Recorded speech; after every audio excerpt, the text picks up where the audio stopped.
اور ناظرین آپ کو یہ بھی بتا دوں کہ اسلام آباد میں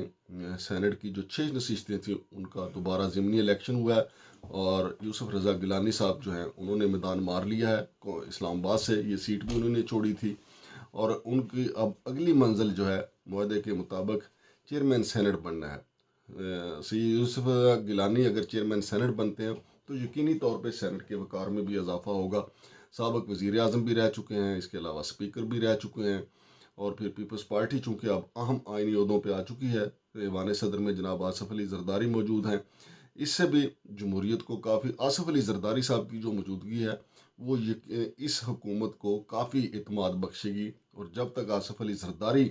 کوئی پلٹا نہیں کھائیں گے تو میاں شہباز شریف کی حکومت جو ہے وہ چلتی رہے گی۔ اور دوسری طرف سینٹ میں جب یوسف رضا گیلانی بطور چیئرمین سینٹ آ جائیں گے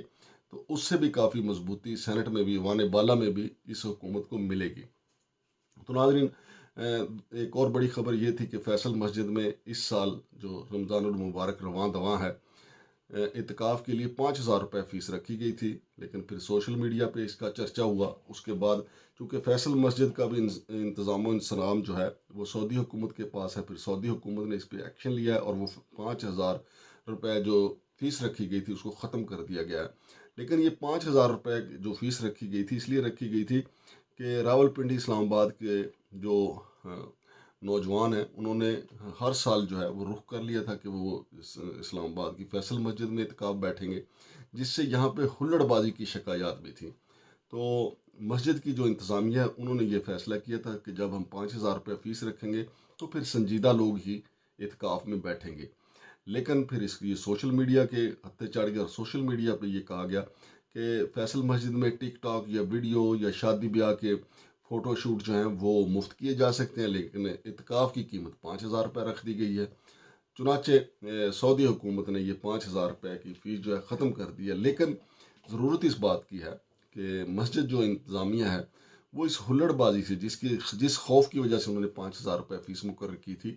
وہ تو اپنے ڈنڈے کے زور پہ اس کو ہلڑ بازی کو روک سکتے ہیں۔ جو شخص وہاں پہ اعتکاف میں بیٹھے، اگر وہ اعتکاف کے تقاضے پورے نہیں کر رہا، یا وہ موبائل پہ بزی ہے، یا وہ اس کی سرگرمیاں ایسی ہیں کہ وہ سنجیدہ نہیں ہے، تو پولیس بلائی جا سکتی ہے، اس کو بین کیا جا سکتا ہے۔ لیکن 5,000 روپے فیس رکھ کے یہ کافی اسلام کے حوالے سے، رمضان کے حوالے سے یہ کوئی اچھا شگون نہیں تھا۔ اور ناظرین آخری بڑی خبر آپ کے ساتھ شیئر کرنا ہے کہ پی ٹی آئی کی کور کمیٹی نے فیصلہ کیا ہے کہ وہ کامران شاہد، سلیم صافی، شاہ زیب خان زادہ، عادل شاہ وغیرہ جو ہیں، یہ 5 اینکر انہوں نے کہا ہے کہ ان کے پروگراموں میں ان کا کوئی نمائندہ شریک نہیں ہوگا۔ فیصلہ تو ظاہر ہے پی ٹی آئی نے کیا ہے اور یہ پی ٹی آئی کی مرضی ہے، لیکن یہ عمران خان کا ویسے کبھی وتیرہ نہیں رہا کہ وہ اپنی پسندیدہ وکٹ پہ ہی میچ کھیلیں گے۔ عمران خان تو ویسٹ انڈیز بھی جا کے کھیلتے رہے، اور کبھی انہوں نے وہاں جا کے یہ مطالبہ نہیں کیا کہ ان کی مرضی کی وکٹ بنائی جائے۔ وہ انگلینڈ میں بھی کھیلتے رہے، آسٹریلیا میں بھی کھیلتے رہے، ورلڈ کپ تو انہوں نے آسٹریلیا میں جا کے جیتا تھا۔ وہ انہوں نے بھارت جا کے بھی کبھی نہیں کہا کہ جناب ہماری مرضی کی پچ بنائیں۔ اور اب یہ جو پی ٹی آئی نے کہا ہے کہ یہ 5 اینکرز، اگرچہ ان 5 اینکرز کے حوالے سے پی ٹی آئی کے اندر کافی پہلے سے تحفظات موجود تھے، چونکہ جو پی ٹی آئی کے مغوی رہنما تھے جن کا سافٹ ویئر اپڈیٹ کر کے پیش کیا گیا، ان میں کامران شاہد بھی ہیں، ان کے شو میں ان کو لایا گیا، شاہ زیب خان زادہ کے شو میں لایا گیا، عادل شاہ کے شو میں لایا گیا، سلیم صافی جو ہیں وہ تو علی اللان جو ہیں وہ پی ٹی آئی کے ناقد ہیں۔ لیکن اس کے باوجود پی ٹی آئی کو یہ اعلان نہیں کرنا چاہیے تھا، بلکہ جب بھی وہ بلاتے اپنا کوئی نہ کوئی نمائندہ وہاں پہ بھیجتے اور بات چلتی رہنی چاہیے تھی۔ اب پی ٹی آئی کی طرف سے یہ کہنا کہ ان 5 لوگوں کے پروگرام میں ہمارا نمائندہ نہیں جائے گا، یہ بالکل ایسے ہی ہے کہ جی اگر وکٹ سپن ہماری مرضی سے بنائی جائے گی تو ہم وہاں جا کے کھیلیں گے، اگر فاسٹ ہوگی تو ہم نہیں کھیلیں گے۔ تو کہیں آپ کو بالکل آپ کی مرضی کے لوگ بھی ملیں گے، غلام حسین بھی آپ کو ملیں گے، کاشف عباسی بھی آپ کو ملیں گے، اور خاور گمن صاحب بھی آپ کو ملیں گے، جو یا ازمیر صاحب جیسے تجزیہ نگار بھی، ہارون رشید صاحب جیسے تجزیہ نگار بھی آپ کو ملیں گے، حسن نثار جیسے لوگ بھی ملیں گے۔ لیکن دوسری طرف یہ لوگ جو ہیں، ان کا نقطہ نظر اگر آپ کے ساتھ نہیں ملتا تو ان کو بین کرنا میں سمجھتا ہوں کہ یہ پی ٹی آئی کا تو شیوا نہیں ہے، یہ جس نے بھی فیصلہ کیا ہے اچھا نہیں کیا۔ اور ناظرین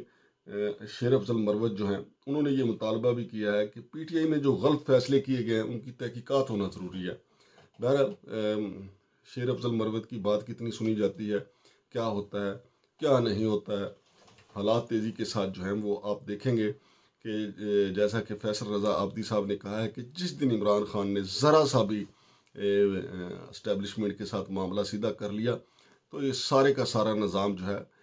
چوپٹ ہو جائے گا۔ اور اب یہ دوبارہ گنتی میں جو مسلم لیگ نون کو سیٹیں دی جا رہی ہیں اس سے پی ٹی آئی کو کیا فرق پڑے گا۔ پی ٹی آئی کا ایک بیانیہ ہے، ان کی مخصوص نشستیں چھین لی گئی،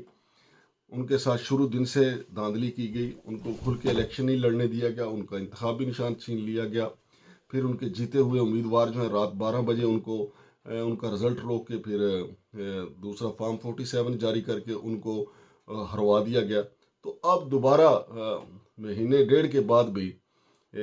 40ویں کے بعد بھی الیکشن کے 40ویں کے بعد بھی اگر گنتیاں کروا کے آپ ان کو ہرا دیں گے تو پی ٹی آئی کو کیا فرق پڑے گا۔